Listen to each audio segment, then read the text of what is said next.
Hello friends, welcome back to my YouTube channel परमेन लवर। आज मैं आ गया हूँ आप प्रेजेंट टू पाको का लास्ट पार्ट लेकर। अगर आपने अभी तक आप प्रेजेंट टू पाको का फर्स्ट और सेकंड पार्ट नहीं देखा है तो उसे भी ज़रूर देख लेना। मैं उसका लिंक डिस्क्रिप्शन में डाल दूँगा, उन्हें भी ज़रूर देख लेना। तो पिछले पार्ट में हमने देखा था कि परमेन पाको को अपनी पूरी बात बताता है और उसका वेट करने लगता है। अब आगे परमेन पाको का वेट कर ही रहा होता है कि तभी उसका रोबोट पीछे से उसको आवाज़ लगाता है और कहता है, परमेन रुको रुको, तुम कुछ भूल गए हो।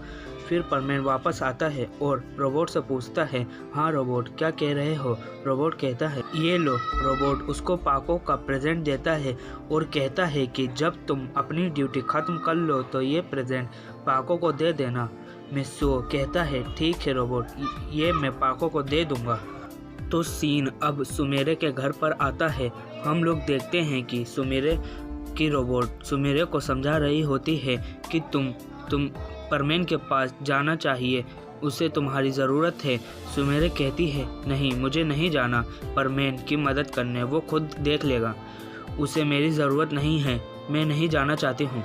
तब उसकी रोबोट सुमेरे को बहुत देर तक समझाती है कि उसे परमेन की मदद करने के लिए जाना चाहिए। सुमेरे कहती है, अगर तुम इतना कह रही हो तो मैं जा रही हूँ परमेन की मदद करने, पर मैं उससे कोई ज़्यादा बात नहीं करूँगी। सुमेरे अपना परमेन सेट पहनती है और जल्दी से खिड़की से बाहर निकल जाती है। उसकी रोबोट पीछे से कहती है, रुको रुको पाको, कुछ पैकिंग तो करके जाओ, वहाँ बहुत ठंड होगी और पता नहीं तुम्हें उन्हें ढूंढने में कितना टाइम लगेगा। पर पाको वहां से तब तक जा चुकी थी। तो सीन अब परमेन पर आता है। परमेन अभी भी पाको का वेट कर रहा होता है। तभी वहां पाको आ जाती है और वो कहती है परमेन से, अब चलो यहाँ से। फिर परमेन और पाको वहाँ से चले जाते हैं। परमेन को लगता है कि पाको उससे बहुत ज़्यादा गुस्सा है, इसलिए वो उससे हंसाने की कोशिश कर रहा था। परमेन और पाको रास्ते में जा ही रहे होते हैं और परमेन पाको से ये पूछने की कोशिश कर रहा होता है कि वो उससे क्यों नाराज़ है, पर पाको उसकी कोई बात नहीं सुनती और वो उससे आगे निकल जाती है। और परमेन ये सोच रहा होता है कि मैं ऐसे क्या करूं कि ये थोड़ा हंस दे और इसका मूड सही हो जाए। तभी परमेन एक टीले से टकरा जाता है और पहाड़ से नीचे गिर जाता है। पाको उसको देखकर कहती है, परमेन। तभी परमेन का सीन दिखाया जाता है। परमेन एक बहुत बड़े स्नोबॉल जैसा बन गया होता है और वो बहुत ज़्यादा फनी लग रहा था। पाको अंदर ही अंदर बहुत ज़्यादा खुश होती है, पर वो परमेन को नहीं दिखाती कि वो उससे खुश है। फिर परमेन और पाको उस लोकेशन पर पहुंच जाते हैं जहां पर वो दोनों आदमी खोए थे। वो दोनों मिलकर उन्हें बहुत देर तक ढूंढते हैं, पर उन्हें कोई भी नहीं दिखाई देता है। वहां बहुत रात हो चुकी थी। परमेन तब पाको से कहता है, पाको, अब बहुत रात हो चुकी है, हमें कहीं रहने के लिए जगह ढूंढनी होगी। पाको कहती है, ठीक है। बहुत देर तक ढूंढने के बाद उन्हें एक केव दिखाई देती है। परमेन और पाको केव के अंदर चले जाते हैं। अंदर पहुंचते ही वो लोग देखते हैं कि केव अंदर से बहुत बड़ा है और केव के अंदर बहुत अंधेरा भी हो रहा था। और परमेन तभी आग जलाता है। परमेन और पाको को बहुत भूख लग रही होती है। तभी परमेन अपने बैग में से चेक करता है कि कुछ खाने को मिल जाए। उसके बैग में एक कप नूडल को छोड़कर कोई भी खाने का सामान नहीं था। फिर पाको कहती है, परमेन तुम ये खा लो, मुझे भूख नहीं है। परमेन कहता है, नहीं, अगर तुम ये नहीं खाओगी तो मैं भी नहीं खाऊंगा। फिर पाको कहती है, ठीक है परमेन, मैं भी ये खा लूँगी, तुम भी अब खा लो। फिर वो दोनों उस कप नूडल को खाते हैं। उसके बाद परमेन बाहर चला जाता है कुछ चीज़ें लेने के लिए, उनको सोने के लिए। पाको तभी सोच रही होती है कि परमेन तो कितना अच्छा है, मैं बेकार इससे ऊपर गुस्सा कर रही हूँ। कुछ देर बाद परमेन वापस आता है और अपने हाथ कुछ लकड़ियाँ भी लाया हुआ होता है। फिर वो पाको से कहता है, पाको तुम इस लकड़ी के ऊपर सो जाओ। फिर परमेन अपना बैग चेक करने लगता है और अपने बैग से एक ब्लैंकेट निकाल कर पाको को देता है और कहता है, पाको तुम इस ब्लैंकेट को ओढ़कर सो जाओ, जिससे तुम्हें ठंड नहीं लगेगी, और मैं अपना जैकेट ओढ़कर सो जाऊंगा, जिससे मुझे भी ठंड नहीं लगेगी। फिर पाको ब्लैंकेट ओढ़कर सो जाती है। कुछ देर बाद आग बुझ जाती है और पाको की नींद खुल जाती है। पाको उठकर देखती है कि आग अब बुझ गई थी और परमेन ठंड से काँप रहा होता है।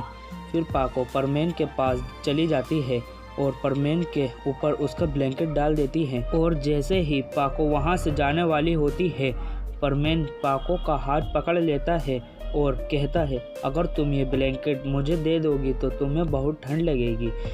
एक काम करो, तुम मेरे साथ यहीं सो जाओ। पाको परमेन की बात को टाल नहीं पाती है और उसी के साथ सो जाती है। पाको सोते हुए परमेन के बारे में सोच रही होती है कि ये कितना अच्छा है, अपने से पहले दूसरों के बारे में सोचता है। इसे ठंड लग रही थी, फिर भी इसने मुझे ब्लैंकेट दिया, और पाको के दिल में परमेन के लिए फीलिंग और भी ज़्यादा बढ़ जाती हैं। फिर नेक्स्ट मॉर्निंग हो जाती है और परमेन की आंखें खुलती हैं। परमेन देखता है कि पाको उसे कस के पकड़े हुए रहती है। परमेन फिर सोचने लगता है, पाको कितनी प्यारी और अच्छी है, वह हमेशा मेरा ख्याल रखती है। फिर परमेन पाको को किस करने वाला ही होता है कि तभी पाको की आंखें खुल जाती हैं। परमेन और पाको एक दूसरे को देख रहे होते हैं और बहुत ज़्यादा नर्वस हो जाते हैं और दूर हट जाते हैं। फिर परमेन और पाको उस केस से बाहर निकलते हैं। पाको कहती है कि चलो हमें उन दोनों को ढूंढना चाहिए कि वो दोनों कहाँ पर हैं। परमेन और पाको उन दोनों को ढूंढ ही रहे होते हैं कि तभी परमेन को एक आवाज़ आती है और वो वहाँ चला जाता है। पाको भी परमेन के पीछे चली जाती है। वो दोनों परमेन और पाको की मदद के लिए आवाज़ लगा रहे होते हैं। फिर परमेन वहाँ पहुँच जाता है और पाको भी वहाँ पहुँच जाती है। परमेन और पाको उन दोनों को लेकर रेस्क्यू टीम के पास जाते हैं और उन्हें वहीं पे छोड़ के अपने घर वापस जाने लगते हैं। कुछ ही देर में वो दोनों परमेन के घर पहुँच जाते हैं। मिस्सू का रोबोट तब मिस्सू के स्कूल गया हुआ रहता है। फिर पाको परमेन को बाय करके वहाँ से जा ही रही होती है। तभी परमेन कहता है, रुको पाको। पाको कहती है, हाँ परमेन क्या हुआ, कोई काम है क्या? परमेन तभी अपने बैग से पाको का प्रेजेंट निकालता है और पाको को देते हुए कहता है, ये लो पाको, ये प्रेजेंट मैं तुम्हारे लिए लाया था। पाको प्रेजेंट लेकर बहुत खुश हो जाती है। फिर पाको उस प्रेजेंट को तभी खोलती है और देखती है कि उसमें एक बहुत सुंदर ड्रेस है। पाको परमेन से कहती है, परमेन तुम जरा यहाँ पर वेट करो। परमेन अपने घर के ऊपर पाको का वेट कर रहा होता है। पाको परमेन के रूम में जाती है और अपनी ड्रेस चेंज करती है। पाको उस ड्रेस को पहनकर बहुत सुंदर लग रही होती है और फिर वो परमेन के पास चली जाती है।